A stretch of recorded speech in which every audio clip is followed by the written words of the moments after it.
Mes chers compatriotes et compagnons de lutte, il y a environ 3 semaines, soit depuis le 17 septembre 2023, nous avons annoncé notre candidature à l'élection présidentielle du 20 décembre 2023. Dès lors, vous étiez nombreux à vous mobiliser pour nous accorder un soutien inédit et presque inespéré à 3 mois des scrutins.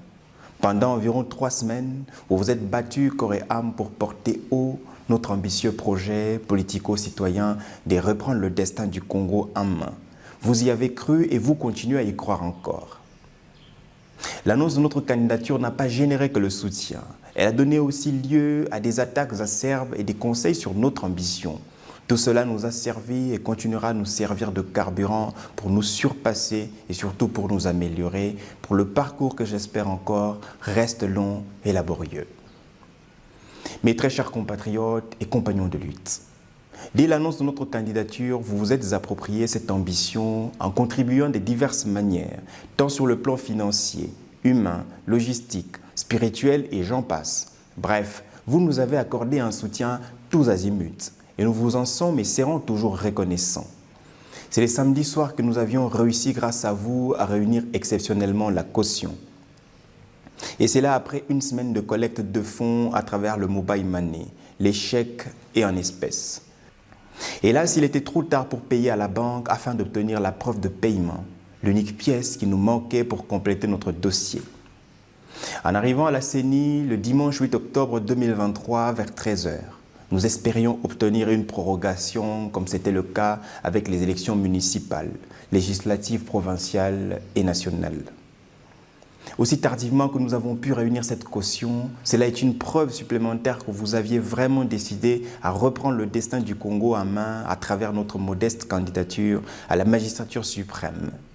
À travers l'exceptionnel engagement dont vous avez fait preuve, vous nous avez prouvé combien le destin du Congo n'a pas de prix et combien il vous tient à cœur.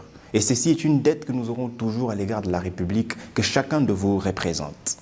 Mes chers compatriotes et compagnons de lutte, les dimanches 8 octobre 2023, nous n'avons certes pas réussi à déposer notre dossier de candidature, mais nous avons ensemble fait germer le grain de l'espoir pour reprendre le destin du Congo en main, qui est un combat de chaque jour et de chaque citoyen patriote. Car la République démocratique du Congo mérite un meilleur leadership et cela doit être non négociable.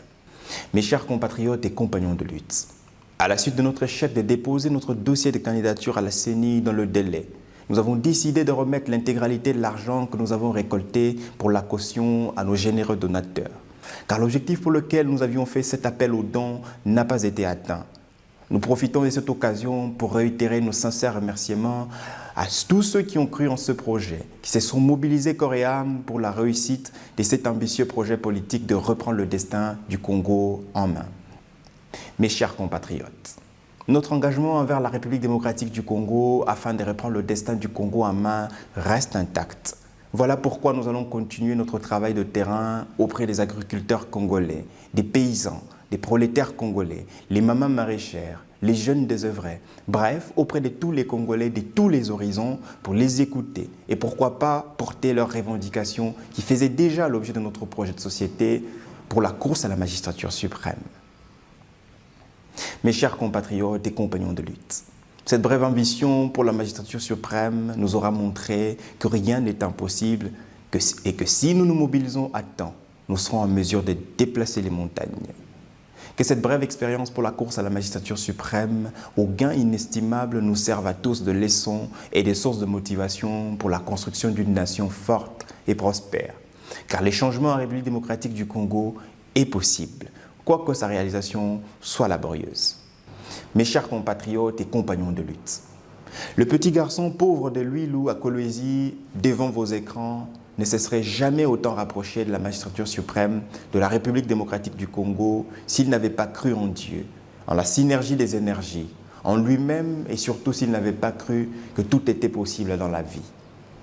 À tous les jeunes Congolais confrontés à la misère, au chômage, au désespoir, sachez que tout est possible dans la vie quand on travaille et on bouscule les destins, car il n'existe aucune fatalité, pas même la mort, car après la mort, il y a une vie, disent les Saintes Écritures.